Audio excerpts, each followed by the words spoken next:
Hello everyone, I'm Bo from Brutal Commentary, and today I'm going to be doing my post-fight reaction and general thoughts of UFC 321. Overall, I thought the card was alright. There's some great fights on it towards the middle of the prelims. The main card kind of was okay. It started off pretty good with the main card opener, then Volkov and Almeida happened, and I'm going to try and erase that from my memory after I make this video. Bautista versus Umar was about what I expected, but again, I'll delve into that. Mackenzie Dern winning the title was more or less an upset, depending on who you ask. But again, get into that. And then the main event, I'll get to it when I get to it at the end of this video, but all I can really say is it really kind of mucked up the event for me. Very anticlimactic for sure. Overall, I say give the card a 6 out of 10. There were a lot of decisions on that. And now, that's not necessarily a bad thing. Obviously, you want to see more finishes than decisions. But if the decisions are fun fights, then it's no big deal. But with this one, not all the fights were that entertaining. But in terms of picks, I did pretty well on this card, all things considered. Now, I didn't expect Abdul Karim Al-Sawadi and Deus Camilo to be canceled the day of. Apparently, it was Al-Sawadi couldn't make the weight yesterday, so they had to scrap the fight. So instead, we had, roughly 13 fights. So I went 11, 0, and 1. Oh my God, what am I saying? I went 10, 2, and 1 on the card overall. I got 10 correct, I got 2 wrong, and then obviously one of the fights is a no contest, and I can't predict no contest happening, so that was kind of null and void. But I thought overall I did pretty well. Some of my underdogs, as well as like Nathaniel Wood, it won, Volkov won. And again, I'm pretty happy about those underdogs, and I'm very happy that I picked Quinlan Salkill to get the win over Hawk Cross, but I'll get all to those at the end. But without further ado, let's dive in. First up on the card, Mizuki Inoue defeated Jacqueline Amora via unanimous decision. Boy, I was so wrong on this fight. I predicted Amora, but I'm sure a lot of people were. She was 3-1 favorite. She seemingly had good wrestling and could match Mizuki on the ground and was seemingly the overall better fighter, plus the more active fighter, as Mizuki hadn't fought in 2 years, and then before that 3 years. But it seemed that time off did her wonders.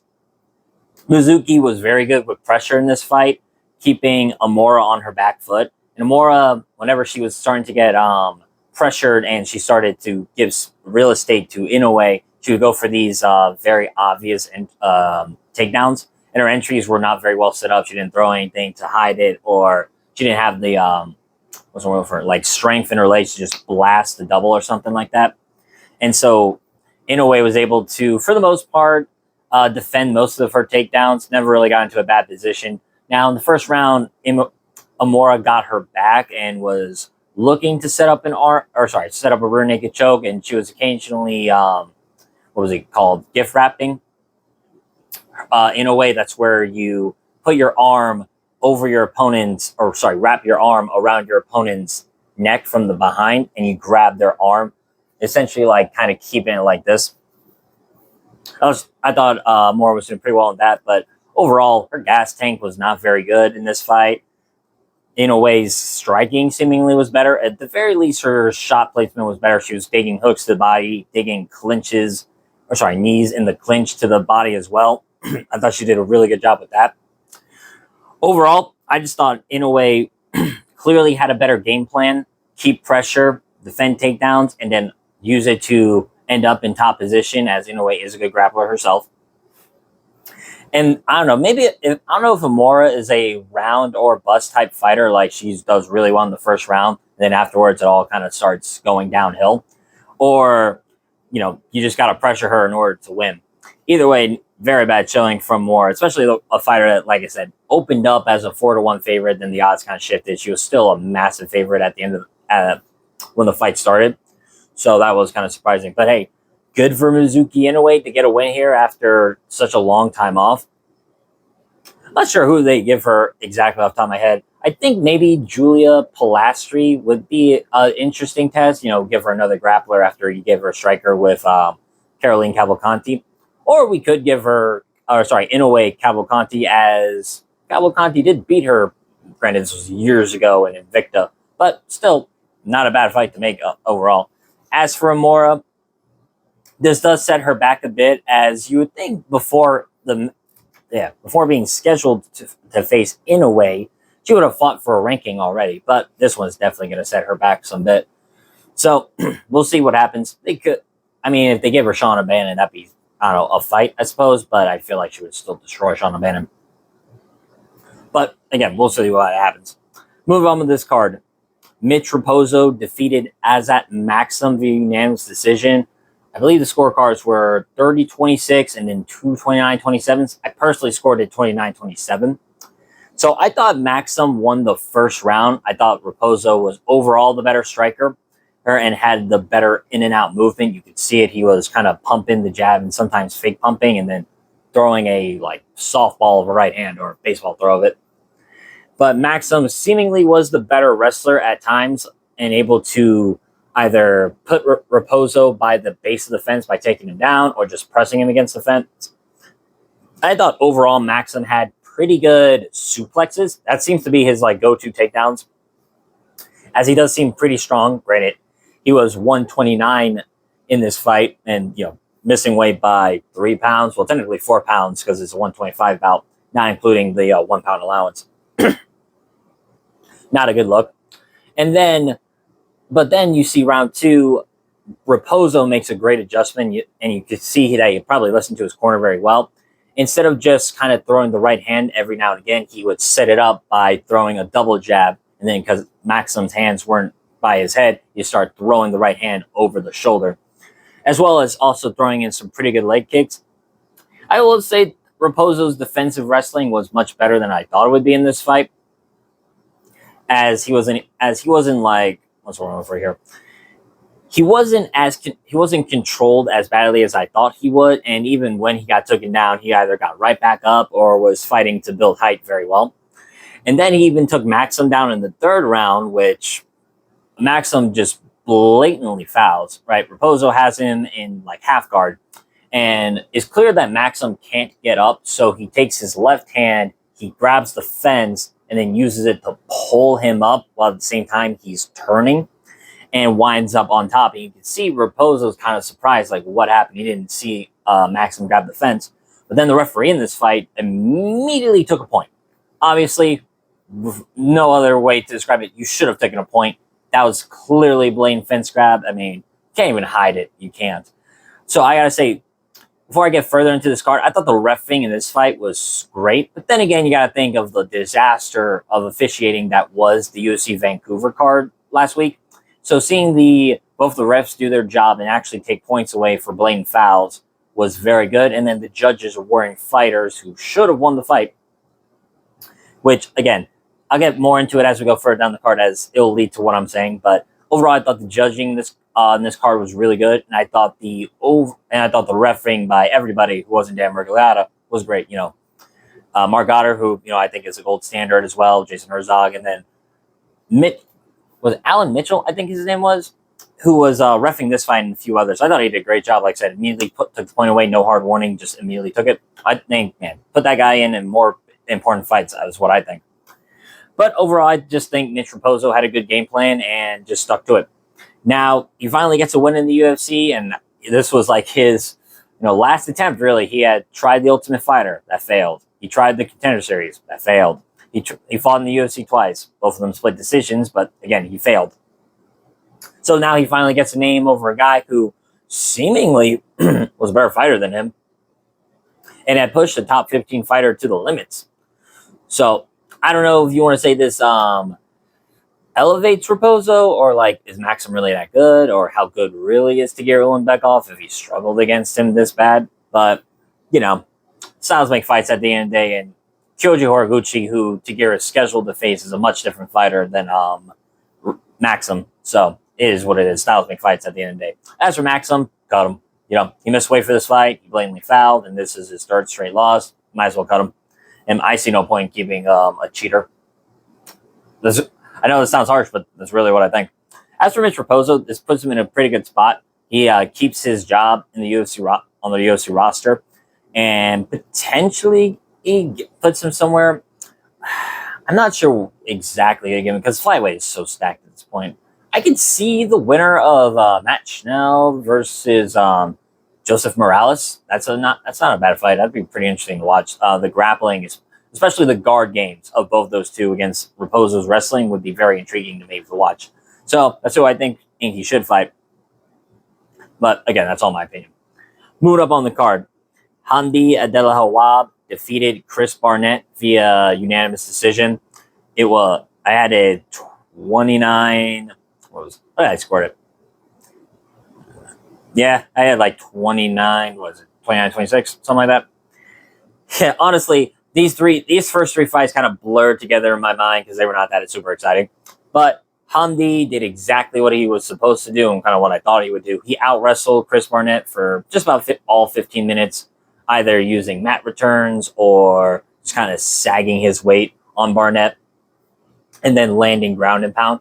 I gotta be honest though, this fight was ass, quite literally too, as Hamdi has like a tight waist on Barnett. You can see him kind of inadvertently, but unfortunately, dragging Barnett's shorts with him, and so he kind of pants Barnett in the second round. This is peak heavyweight MMA, ladies and gentlemen. But also, again, a blatant fucking foul. In this case, Hamdi clearly elbowed Barnett in the back of the head. And so Mark Goddard, takes a point away immediately. Again, I'm very happy to see that. I think more points should be taken away for blatant fouls and or very bad fouls. I know sometimes it's unintentional. I don't think that one was. But there are times where it's unintentional. Sometimes I just simply don't care. If you foul that bad, take a point. But so then I scored round 199 at the end of it because of the point deduction, and then the other two rounds I gave to Hamdi, as it was the only thing that makes sense. Because like I said, he thoroughly out wrestled Chris Barnett, and Chris Barnett couldn't really do anything. Even in the stand up, Barnett wasn't able to accomplish much besides one body kick that I thought landed pretty well, and then one failed wheel kick that was he threw from a million miles away. So overall, Hamdi won like I thought he would. I will say this is his most clear win, as his last three fight was a loss to Muhammad Usman, a close fight with Jamal Pogues, who you could have given it to Pogues, and they beat Dontel Mays by close decision, which later got overturned. So overall, solid performance by Hamdi. I don't think he goes far in this heavyweight division, and Walter Walker called him out, so probably make that fight. I think Walter Walker would do honestly some bad things for Hamdi. As for Chris Barnett, he's a fun guy. He seems like a nice guy too, and he is a fan favorite. I am aware of this, but I think you probably should cut him. This is his excuse me. This is his second straight loss. He hasn't won in years at this point against Jake Collier, who's not even in the UFC anymore. I think it's about time for Chris Barnett to hang it up. Honestly, he's taken so many injuries. He's like almost 40 at this point. I think it's about time for Chris Barnett to hang it up. But that's my opinion. Move up on the card. Nathaniel Wood defeated Jose Delgado via unanimous decision, 29-28. Before I give my thoughts on who won this fight, because I know it's pretty disputed among who won, I will say this right now. I did pick Nathaniel Wood to win when I made my prediction video because I thought Wood's experience and overall better competition was going to help him greatly in this fight. And for the most part, I thought I was correct in that assumption. Now, Jose Delgado, granted he missed weight for this one as well. Not as bad as Maxim, but still is what it is. Or sorry, not as bad as Maxim, I will admit. He weighted at 147, but still a weight miss is a weight miss. Granted, he looked like he was definitely trying to make the weight and felt bad about doing it, felt bad about missing the weight. Sorry, I'm getting overly excited about this fight. Because this was a great fight. I had thought this was like my sleeper of the card, and thought I was pretty accurate in that statement. Like this turned out to be such a great fight. And honestly, these two felt like the best fighters on the card, besides Umar and Bautista. Now, the fight itself, Jose Delgado, that guy is so fucking dangerous. You saw it like in the first round when he kind of whiffed off the kick. It partially landed on Wood, but Wood kind of blocked it pretty well. You saw Delgado used the momentum and threw a spinning back fist that nailed Wood right on the nose, and it looked like it bust the bridge of his nose because it was leaking pretty good. And it looked like Delgado was going to get Wood out of there in the first round, but Wood eventually survives, gets up, and then later in the round he drops Delgado. Granted, Delgado gets up pretty quickly, but Wood did drop him with a right hand. And overall, the combinations those two were throwing at each other, from Delgado mixing it up with his punches and knees in close, even some elbows in as well, to Wood's overall boxing, his ability to go from body to head. His left hook, I thought, was the best punch of the fight for him, because Wood would be able to land that even without setting it up. He would be able to close distance and then throw the hook on Delgado, which I thought was very good. And as I said, I think that was his best shot, besides the right hand at times. Now, these two would also sometimes trade leg kicks. Delgado clearly being the bigger fighter, he had greater space that he could cover with his kicks. And you saw he's very dexterous, so he was able to nail Wood a couple of times with head kicks, even when Wood blocked.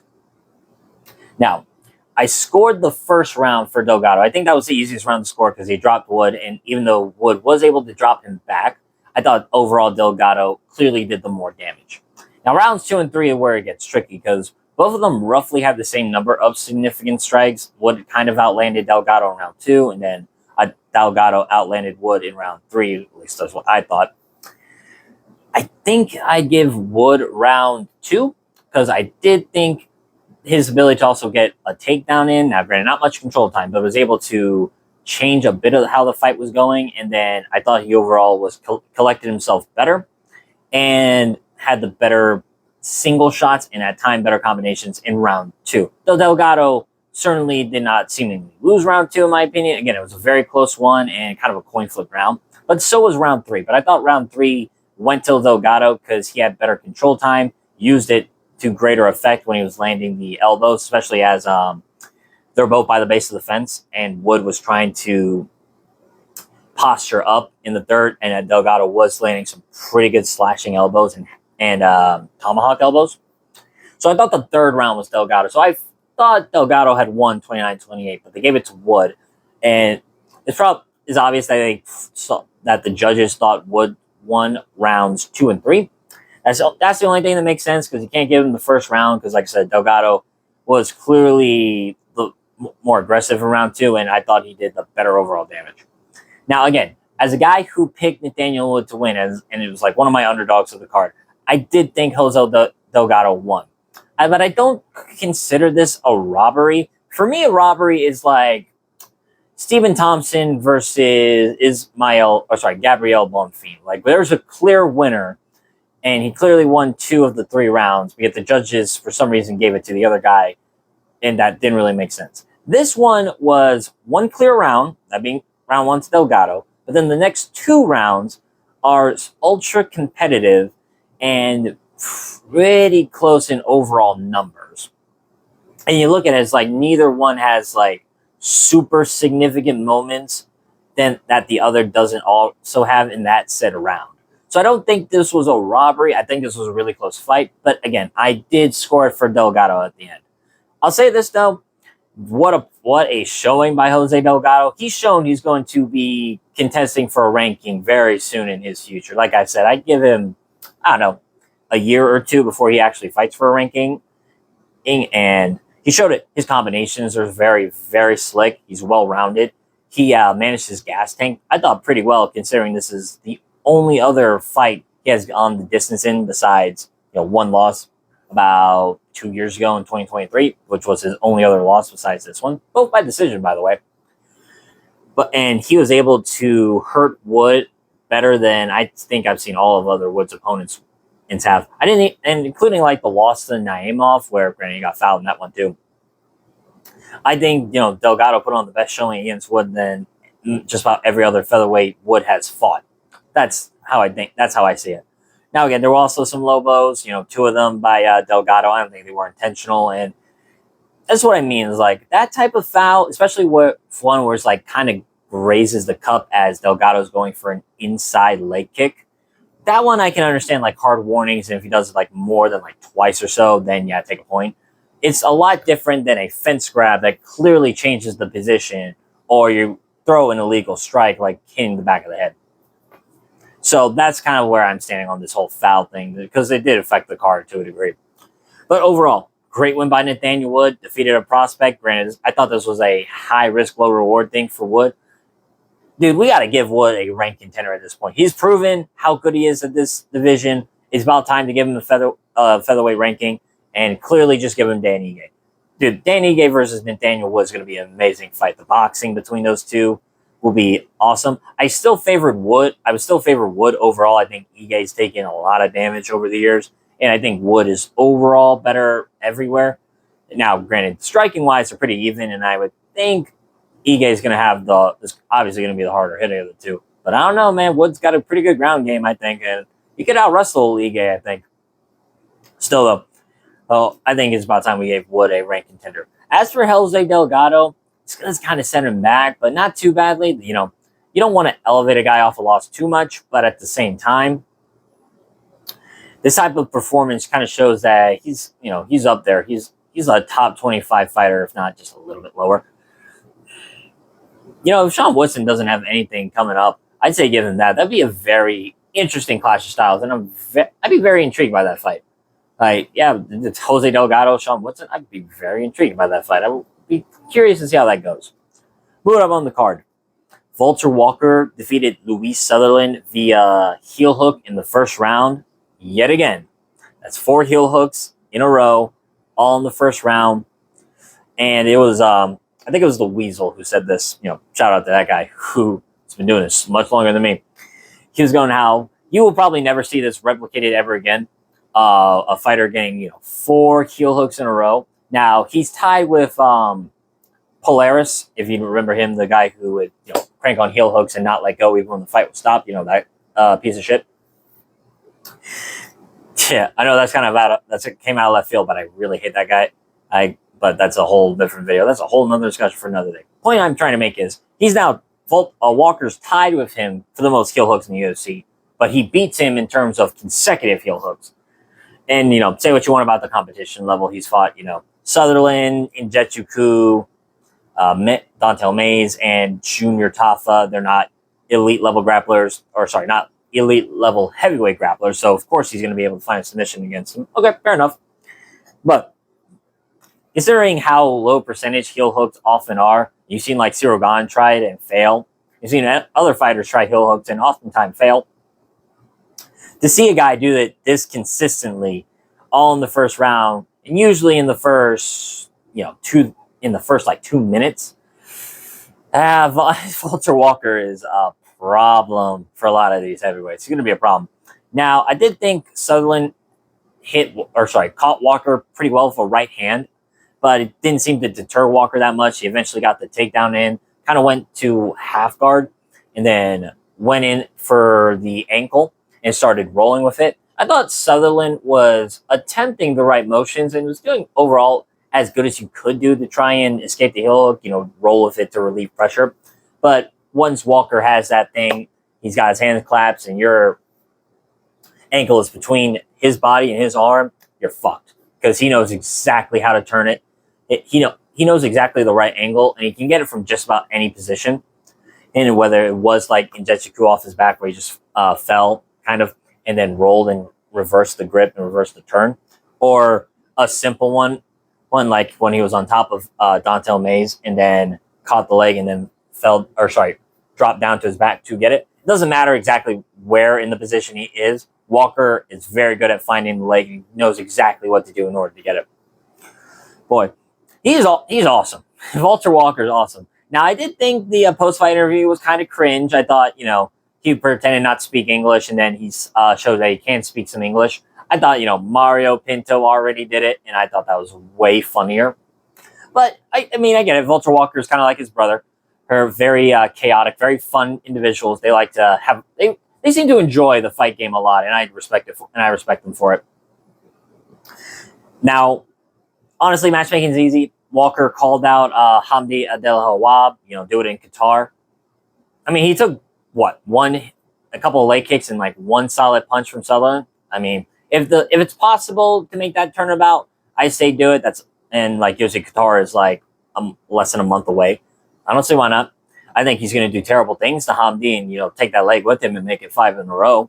I think Hamdi could offer a little bit of resistance because he has the wrestling background, but not enough to deter Walker from adding another collection to his ongoing list of foots he's collecting over the years. Now, at this point, he's not the clean monster; he is the foot hunter. And I think he's like trying to change his nickname to that as well. At least that's what I've heard and like kind of what I've saw in some posts overall. But I think it fits for him pretty well. So kind of like it also like threw some shade on Barnett, calling him was it the chocolate Peppa Pig. I was like, damn, like Barnett, he didn't even call out Barnett, and he was throwing some shade on him. Like that's cold blooded a little. So overall, great win by Walker, and he's honestly one of the funner heavyweights to watch in this division. Moving up on the card, Ludovic Klein defeated Mateusz Rebecki via majority decision, 129-28. 129-27, and then 128-28. Now, the scorecard was kind of all over the place. I thought it was 29-28 for Klein. Looking at those first 2 rounds, Klein kind of did what I had thought he was going to do. Now, I'm going to say this first. This was the best fight on the card. I did think this was rightfully fight of the night. Both guys did go after it. And, man, Mateusz Rebecki, he puts on banger after banger after banger. Like his last 3 fights, Mitzebek Orabai, Chris Duncan, and now this, all fight of the nights, 2 of those fight of the years. And boy, he takes some life-altering damage. I gotta be honest. I'm really scared for his health by the end of his career. I can definitely say this. By the end of his career, Rebecki's gonna have so much scar tissue by the end of his career that it ain't gonna take much to like open him back up and he starts bleeding all over the floor. It ain't gonna take much. Now, back to the breakdown. I thought Klein did exactly what I thought he would do. He kind of did what Chris Duncan did, fought Rebecki at range. But in this case, I thought Klein's takedown defense was vastly improved in comparison to the Gamrot fight. But Gamrot is a better chain wrestler than Rebecki, and certainly better at changing grips, changing whether he's going for the waist, going for the leg, going for both legs. It doesn't matter. Or Gamrot can all kind of blend together his takedowns and transitions much better than I think Rebecki could. Because you saw like when Rebecki would go for like a single leg, Klein just simply had better balance and was able to either keep his feet planted or had just enough balance overall and also like gripping the arms of Rebecki that was able to kind of stay planted. So Rebecki never really was able to get the takedowns off, even had a really good wizard in the second round. But boy, when it was on the feet, Ludovic Klein tuned up Rebecki. Had beautiful combinations. You saw with like one, he was throwing a jab cross, same side kick. Or like when he threw the hook and then he threw another same side kick and it hit like the back of Rebecki. That was pretty nice. There was his shots were beautiful to watch. And especially in that second round where he hurt Rebecki repeatedly. I think he wobbled him like 3 or 4 times. Most of it was off a left hook, either when Rebecki and Klein were clinching, and then Klein breaks and then lands the hook, or when he was able to sneak in a high kick every now and again, either fake pumping his punches and then firing off blindly, with no setup, or as I mentioned before, when Klein would throw in like those 2 or 3 shot combos and with the same side head kick. But then in the third round, it's kind of even. Klein had busted up Rebecki, kind of caused a massive bleeding under the eye of Rebecki's left eye. And overall, Klein was doing very well. And then Rebecki takes him down in the third round. And at first, you're like, because Klein wasn't fighting to get back up like he had done the previous 2 rounds. And it doesn't seem to have the same like urgency. And you're looking at him like, what's going on? Like, is he gassed? Like, that's odd. The fight's kind of going his way. Why should we be gassed? He's fought 3 rounds before and he's looked pretty good in them. And then Rebecki just starts unloading with these elbows. Sometimes he would like grab the head of Rebecki and just like go and just kind of like force a collision. But then Klein would start fighting off his back and nailed Rebecki with an elbow from the bottom that I think it was right in the center of the forehead or so, where, oh my God. Ribeski was bleeding so bad. It kind of looked like he was painting the canvas with a red paintbrush, like when he got Klein in the crucifix and then his head is touching the mat and then you see that blood just kind of trail as he grinds his head. It looked like someone put a red paintbrush and just like went up and down. It was pretty gnarly to watch. But I scored the first 2 rounds for Klein, obviously. And then, obviously Ribeski won the third round.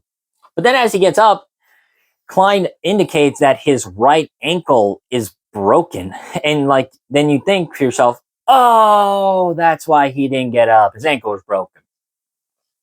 It was very reminiscent of, if you saw this, you know what I'm talking about. But in Sean O'Malley's second UFC fight, he won the first 2 rounds, and then he broke his ankle or had some sort of leg injury. But his opponent was kind of a donk, or just plain stupid, and never let he had O'Malley down and was kind of going for ground and pound and won the round clearly, but he had lost the first 2. And for some reason, like in his corner was telling him, leave O'Malley alone, like separate. And then O'Malley will either A, be forced to have to get up on a messed up foot, or 2, the ref is going to have to, rule it a TKO in order for the other guy. Now, this one was a bit different. Ribeski didn't know Klein's ankle was broken, but it's crazy to think that if Ribeski got up once, the fight would have been over and he would have won. It's a crazy thing. Now, how Klein broke his ankle, it was as Ribeski got a tight waist and he got his leg in between Klein and he kind of turns him. You can see Klein's right leg specifically kind of bends inwards, but then you see his foot, it's kind of flat. So his toes are like this, and then his foot just goes like that. He literally just kind of bends it. Literally, his foot just bends the wrong way. Now, I don't know exactly what happened. I'm not a medical professional whatsoever. I'm not going to pretend I'm not going to pretend that I am. All I can give is my best thoughts, and either A, he sprained it horribly, or 2, he might have messed up one of the bones in between the joints. At worst, and I mean at the worst, he tore a ligament. That's probably the worst that could happen in that sort of situation. I'm hoping that it's just like really badly sprained and he's not gonna, and Klein can get back as soon as possible. But obviously, take some rest. That's a pretty gnarly injury, especially a fighter whose whole style revolves around his footwork and ability to move. That could be a pretty bad injury. But at the end of the day, they scored the fight for Klein. Again, I looked at the scorecard. So who was it? Mike Bell, I think it was. He scored the fight, he scored the third round at 10-8 for Ribeski, making it a draw. And then one of the other judges scored the second round at 10-8 for Klein, and then the third round at 10-8 for Ribeski. I really don't get it. I didn't think the third round was a 10-8 because Klein was still fighting back off his back and he even did some pretty gnarly damage. Like I said, he made Ribeski bleed. And I didn't think the second round was competitive, and I thought Klein won, and he had hurt Ribeski, but I thought Ribeski was fighting back enough to where it wasn't a 10-8. So overall, I thought 29-28 made the most sense. Still, though, good win from Klein. I don't know if he gets another shot at the rankings off this win, and he's going to have to take some time off. But this is a really good win to get back really good to get back in the win column. And overall, I thought he did really good, and he put on an exciting fight like I thought he would. That's where he goes from here.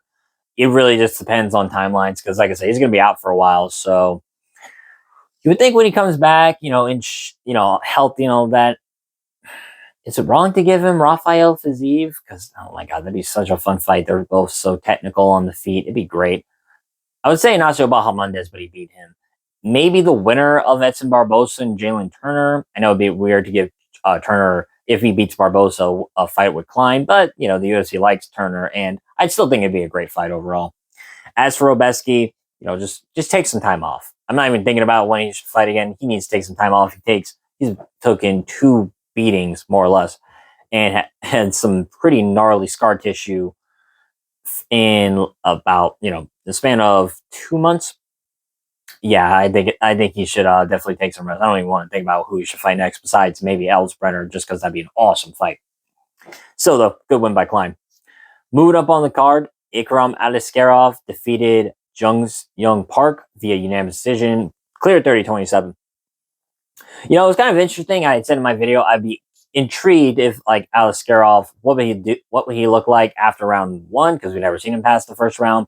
And two, would he actually use his wrestling offensively instead of defensively? And it looks like we got an answer to both of those. He actually used his sambo to get Park down at times in the fight. Kind of got to take down every round more than once, and had pretty good control overall. I thought, especially like in that third round when he was gassed, he had pretty good control overall. And I did think Park would give him a lot more trouble than what I thought the odds had him. Because Park is a pretty tough fighter. He's got the dog in him. And he's got that high volume, low output approach. So he can go 3 rounds much better than I think Alaskarov could. And, you know, lo and behold, you kind of saw the results. Alaskarov was tired by the end of the by the end of the fight. And third round, his ability to, take a punch or his reaction to taking a punch and overall his gas tank wasn't good. It kind of sucks too because, I know everyone kind of builds up Alaskarov as like this destroyer more or less. And, you know, the loss to Whitaker is very forgivable. It's Robert Whitaker. He did take it on short notice, but I don't know if he's going to be the top 10 opponent right now. As I said, a lot of these guys have better cardio than him. But that being said, in the first round, he is a killer. And at the same time, even when tired, he did make some pretty good decisions overall. So there's definitely some hope. I think it's about time to give Alaskarov another shot at the rankings at this point. And I'd say the winner of Bruno Ferreira and Marvin Vittori is probably the best next one. If not, give him Paulo Costa. As for Park, this doesn't do much. I don't think this does much to like change where he is at middleweight. I think he's still that good gatekeeper. If you beat him, you're pretty close to the rankings and or should fight for the rankings. If you don't, you're just not there yet. So I think give Park Abus Magomedov. That makes the most sense because honestly, that first round will be scary for Park. But afterwards, he might be able to finish Abus because Park has a lot of late round finishes. But still, good one. Moving up on the card. This one, I was quite happy about this one. Quinlan Salkill destroyed Noxrek Hakpras in the first round via head kick. So I had said, I was very nervous about picking Salkill throughout the week. Or sorry, if you saw my video, you saw either Thursday or Wednesday. But let me be very clear. When I picked Salkill, I was very, very nervous. I saw something in him. I saw he had potential, but I just didn't know if he would be able to beat this high level of an opponent just yet. Lo and behold, my faith has been rewarded. Now, this fight was pretty even for the most part. I thought Salkill was throwing pretty good kicks. You saw he was either landing T kick, hips up the middle to the body, or chopping leg kicks and chopping body kicks. While Hakpras was pretty good at defending the takedowns. Granted, I think Salkill set him up pretty well. And both of them didn't land too many strikes of major significance. Hakpras didn't catch Salkill with a big left hand or something like that. And up until the head kick, Salkill was landing some good shots overall, but nothing too dangerous or where you're going, oh my god, until later. But then you look at it and it looks like Salkill is just set up the head kick beautifully. You can see he's either attacking linearly with those teep kicks, or every time he is whipping a kick, it's either to the leg or to the body. So it's often lower than Hakpras's head. So when Salkill throws the head kick, you can see Hakpras is doing the right motions, right? Arm blocking, but you see his hand, this hand is down and kind of bent downward as he thinks he's going to the body. And then the shin kind of hits the arm a little bit, but then catches the temple of Hakpras, and it's just shin to dome, and he falls. And that was all it took. That's all it took from Quinlan Salkill. One head kick. Boy, I knew this guy had some good power in him. And now, granted, Anshel Jubilee doesn't seem to have a really good chin, but I know for a fact Hakpras has a really good chin. And he's only ever been knocked out one other time in the UFC, and that's by Drew Dober, who's the knockout king at lightweight. So the fact Quinlan was able to do that was insanely impressive. This guy's going to go far. Now, I know he called for the rankings. I don't know if I want to give him a ranking let him fight for the ranking just yet. This was a great win. Don't get me wrong. And I thought Hakpras should have fought for a ranking already, but This is that's just such a tough thing to do with Salkill because he's only 25, and I would prefer to see him grow and fight some other unranked fighters before getting this rank shot. So who they give him next? I think the loser of Manuel Torres and Grant Dawson. I don't want to give him that Spawn Rebovich just yet because I love both those guys. I prefer to see some of my favorite unranked fighters wait until they're ranked in order to fight each other, or just like see who truly has the most potential. But still, this was a great win by Salkill, absolutely, and kind of scary too because Haqparast was out for minutes. It kind of felt like it almost felt like it was out for like 5 minutes. It was really 4, but it was such a bad knockout. But still, as for Haqparast, fuck, I don't even know what you do with him right now. honestly, first and foremost, it's going to take months off to recover. Absolutely, this was a bad KO loss. I'm glad he got up. I'm glad he was, able to respond overall. But oh boy, he's going to need to take some time off for sure. But if he comes back, I'd say him versus Mason Jones would be pretty fun. Or Balaji Oki too. So either one works for me. Move it up on the card. Azamat Murzakanov destroys Alexander Rakic in the first round via TKO. You give me one moment. Via first round TKO. Honestly, it was really quite impressive by Murzakanov. So in the fight, I had some concerns, mostly with Rakic's size and his kicks being a major factor. Plus, he's gone 3 rounds before, and Murzakanov does tend to fade in fights, but didn't really need to worry about cardio issues in this one. And while Rakic tried to implement some wrestling here and there, and he did go for some pretty good kicks, I thought Murzakanov did a really good job blocking, good job defending the takedowns, even along the fence as well. It just seems like I said, Murzakanov, he doesn't look like much of an athlete, but he is deceptively fast and very, very powerful. You saw they both kind of clash into each other, and while technically it was a jab, you could see Murzakonov's right hand, because he's in southpaw, kind of had this downward angle. And so once he collided with Rakic's chin, it's kind of like a clash happened. Or kind of like how you see head clashes go, like they're both just going out. Sorry, they both just collide into each other, and that doubles the impact. In this case, that was exactly what happened with Murzakonov's jab. And like I said, because it's at an angle, it's kind of blasting through Rakic's chin. And he's done by the end, some ground and pound, and that was it. Honestly, this is great by Murzakanov, who always seemed to be that kind of dark horse of the division, but never had that big win. This was a big win. Now, granted, Rakic is now on a 4-fight skid, so what does that really say? Well, it's tough because also it's like what's worse for Rakic is he has no wins over anybody in the UFC. Just about all of his every single opponent he's fought and won is no longer in the UFC. Like his last 2 wins were Thiago Santos and Anthony Smith. Both one's retired, the other's in the PFL. Now, what that does for Rakic, I've been thinking, he's big for the division. He might be the biggest light heavyweight on the roster. I could see him moving up to heavyweight and trying to find some success there. I think he'd do well at heavyweight, but if he decides to stay at light heavyweight, then I say give him the winner of Volkan Oezdemir versus Alonzo Menafield. Those 2 are fighting in Qatar next month. You can fight the winner of that fight, especially if Menafield wins. As for Murzakanov, man, this gives him I'd say this probably gives him a 5-fight night main event. Tongue twister right there. But yeah, he could get a fight night main event against Khalil Roundtree, Olberg. Well, not Olberg. He should be fighting for a title. But I feel like they could give him Khalil once Khalil is like fully up and at it, because I know Khalil's probably taking a break after the damage he took from the Yuri fight. But overall, it was a great win by Murzakanov. Nothing else to say about it. Now this next fight, oh good lord. Alexander Volkov defeats Gelton Almeida via split decision. 229-28 for Volkov, 29-28 for Almeida. This fight sucked. This was the worst fight on the card easily. Say what you want about the women's fight, but at least they actually were like trying to hurt each other. This one, not so much.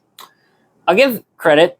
Almeida did exactly what we all thought he would do, shoot for the takedowns, and he did a good job controlling Volkov for 10 minutes of a 15-minute fight, which is very impressive, normally speaking.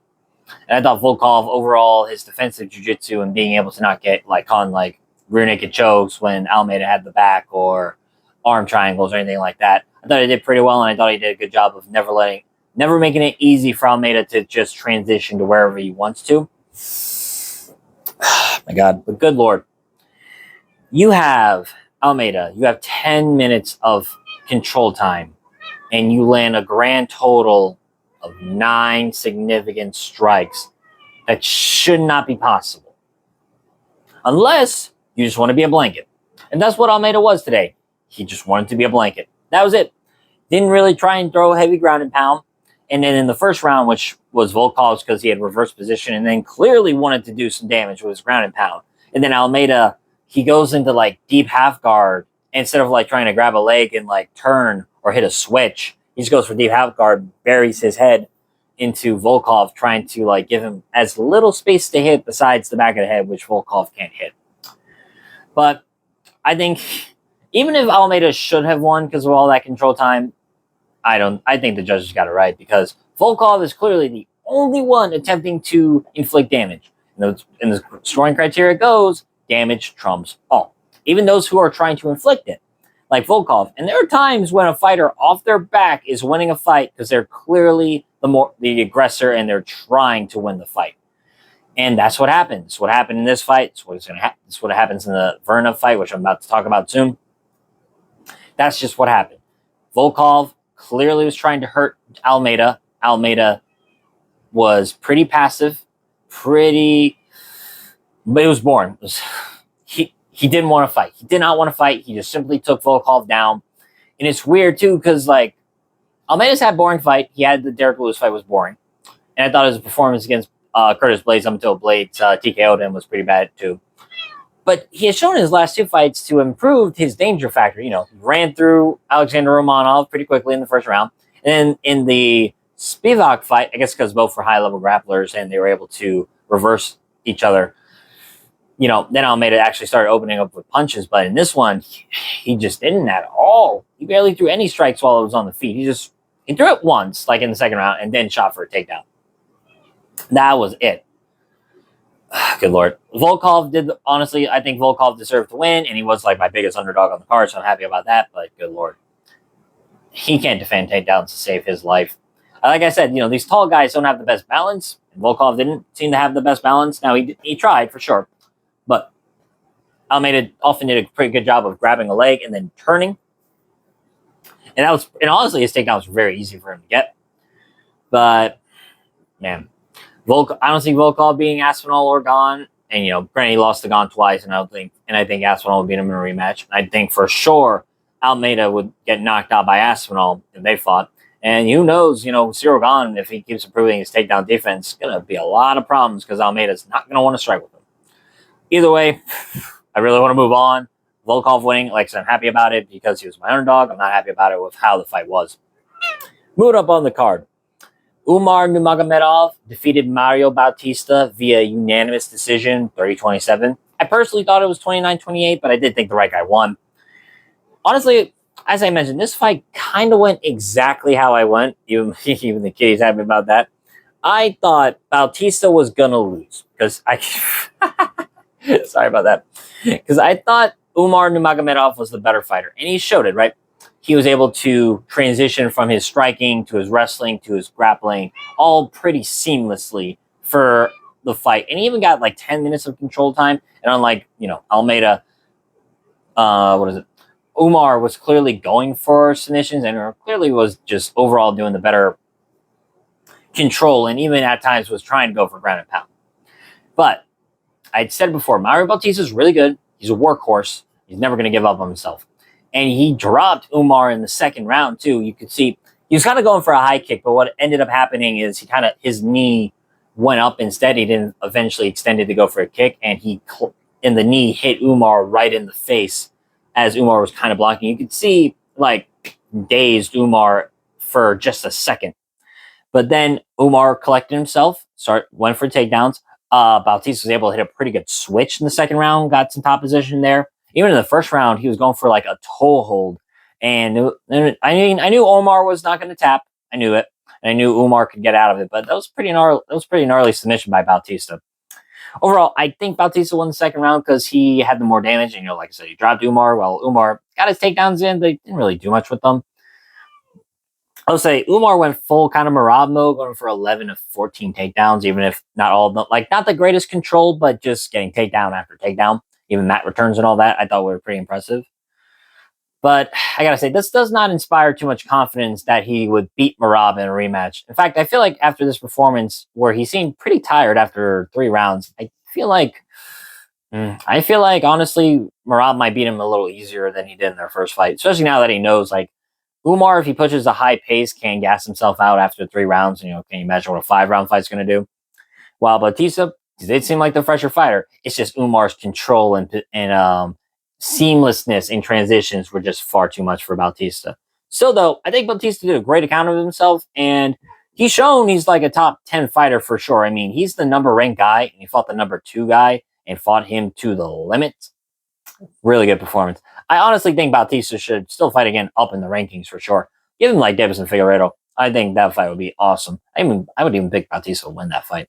As for Umar, obviously it's probably going to be the rematch with Marab. There's really nobody else left. If Bautista had won, then that'd be a different story. But I think Umar versus Marab in the rematch because, I think Marab is going to beat Gane. Moving up on our card, our co-main event. Mackenzie Dern defeats Verna Jandiroba via unanimous decision. 248-47, 149-46. Honestly, I think either one made sense. I personally thought I had it 48-47. I thought Verna won round 2 and 3, and then Dern won the other one's round 1, 4, and 5. I guess the best way I could describe this fight is it kind of went exactly as their first fight went, but a bit more grappling. Overall, I think Verna proved to be the better wrestler. Like Dern got about 2 takedowns in, and one of them was kind of like those head and arm throws, but Verna was able to literally circle about and then roll with it, and eventually went up on top. But once again, it was Mackenzie Dern's aggression that won this fight. Both of them landed pretty good shots overall. Dern seemed pretty busted up. She was pretty swollen under her right eye by the end of the fight, while she blasted Verna and really messed up her face a bit, especially when she landed that elbow later in the fight, and it kind of messed up Verna's eye.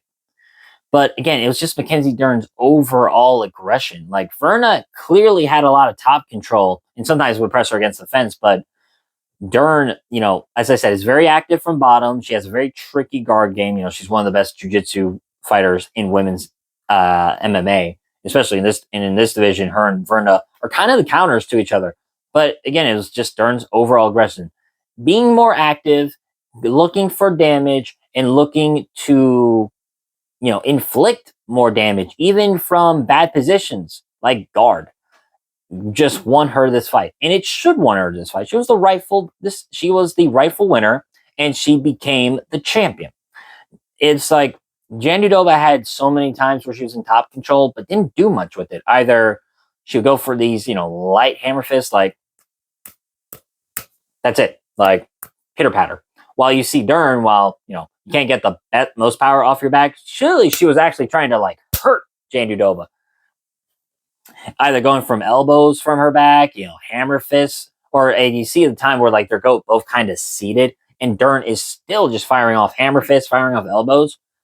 Dern made a good account for herself. I thought her striking, was better in this fight for sure. She had some good leg kicks and some good body kicks, but Jandiroba would start grabbing them and use them for takedowns, so Dern kind of abandoned it. But I just think Mackenzie Dern, kind of had a workman-like performance and got the win. Overall, better striking, more aggressive, and that's really that's really the tale of this fight. Aggression won in the end. You can be a really good fighter, but if you have top control and you don't utilize it to either hunt for submissions or you don't, go for fight ending in ground and pound or something like that, you make the position worth it, you're gonna lose. You're either gonna lose the position because you're not doing anything, or you're going to lose the decision because you're literally just blanketing. Now, I thought, Jandiroba threw much more ground and pound than Almeida, but still. My point being exactly, it's Verna just wasn't aggressive enough. And now Mackenzie Dern is the world champion. Who would have predicted this, right? In 2025, would you actually guess Mackenzie Dern would not only fight for UFC gold, but win it? Boy, you got that right. You got a crystal ball. Go pick a lottery number, because I guarantee most people didn't. Now, I am quite happy about this too, because I picked Dern to win, and I know Jane Udoba was kind of everyone else's pick, and it was like, man, why is Jane Udoba the underdog? This is easy money.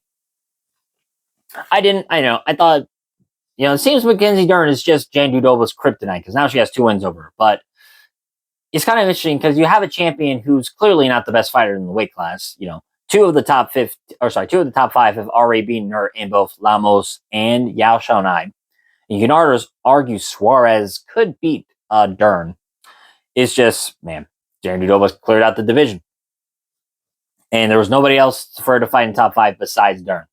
So now, again, you have a champion who's just not the best in the weight class. That's really how it is. And God, could you imagine what Zhang Weili would do to both of them? She killed them. She killed them both. I would pick Zhang Weili to beat them on the same fucking night. But again, I think Zhang Weili is the best that this weight class has ever produced. So that is my honest opinion. But overall, like I said, congratulations to Mackenzie Dern. It was an awesome post-fight celebration. Her coach, her dad, her daughter were there. It was honestly quite beautiful to watch. It was very nice. As for who they give her, did they give her Tatiana Suarez? They probably will. Suarez is the only one in top 5 coming off a win. And they haven't fought each other. So I'd be interested in that. The wrestling of Suarez. I mean, she does have good wrestling accolades against the great jiu-jitsu accolades of Dern. And like I said, Dern's not going to be easy to control for Suarez, as shown in this fight. Dern's got a tricky guard, and she will keep fighting no matter what. As for Jane Udoba, the problem is she's already fought. Now she's fought everyone at the top, except for Suarez. She's fought everyone in the top 5. She's beaten them. She's going to have to fight someone lower in the rankings. And the only one that makes sense is the winner of like Yasmin Lucindo and Gillian Robinson, or Tabitha Ritchie. That's what's going to happen, because Jane Udoba's, beating everybody. I mean, she beat Yao Xiaonai, who's like number 2. She beat Suarez, who's 3. She beat Lamos, who's 4.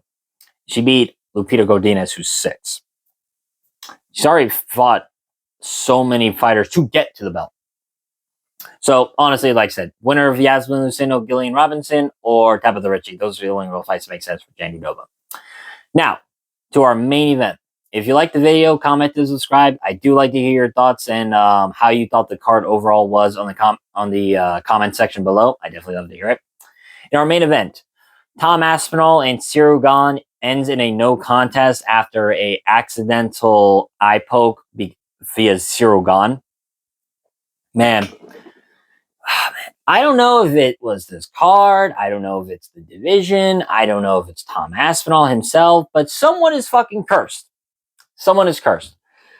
I mean, what sucks is too, I think, this fight I thought was really getting going and was going to be a very interesting and tactical battle, because Ciryl Gane won the first round. He won the first round. Ciryl Gane looked like to be the best shape ever. In all of his UFC fights, this was the best shape I'd ever seen him. And I think he showed he had a really good game plan. Fight Aspinall from a distance. Just all he threw in the first round was a jab and a teep kick. That's about it. He occasionally a leg kick, but nothing else. It was the exact same safe strikes I had said before. Gane only throws those 3 safe strikes: his jab, his teep kick, his leg kick. He rarely ever throws his cross, unless his opponent's hurt. But he was picking apart Aspinall for most part on the feet. Aspinall had some moments. I thought he landed some good right hands off a jab, and then he threw some high kicks, but I thought Gane blocked them pretty well. But it was the jab of Gane was really the story of this fight for as long as it lasted, because he bloodied the nose of Aspinall. And I would say, your mileage may vary. I thought this was the most damage I had seen an opponent inflict on Aspinall. Like I said, besides the knee injury to Curtis Blaze and the solid hit that Pavlovich landed, it's hard to say that this wasn't the most damage I had seen Aspinall wear in a fight, because Gane's jab was landing, and like I said, he bloodied his nose. Nobody's ever done that before, and it was clearly going to go to a second round. Now, I can't say Gane was going to win the fight, but I can definitely say his coaches and his team overall had a smart game plan. He was well prepared, And he even defended 2 takedowns. One time was when Aspinall caught a kick and Gane just kind of pushed him away.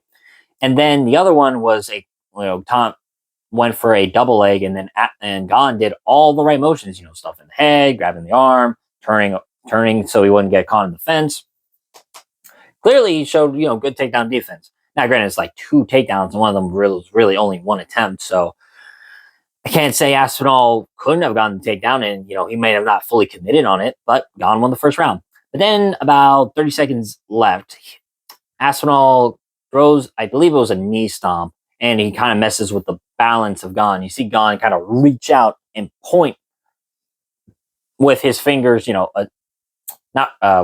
retracted, but his fingers extended, and both of his fingers nailed Tom Aspinall right in the eye, and it was terrible to watch. You watch the replay, you think, oh, maybe he might have scraped it or something like that. No. It was knuckle deep. Now, it looked like the right eye was the one that, the left eye was worse off because it was like the finger was knuckle deep in that.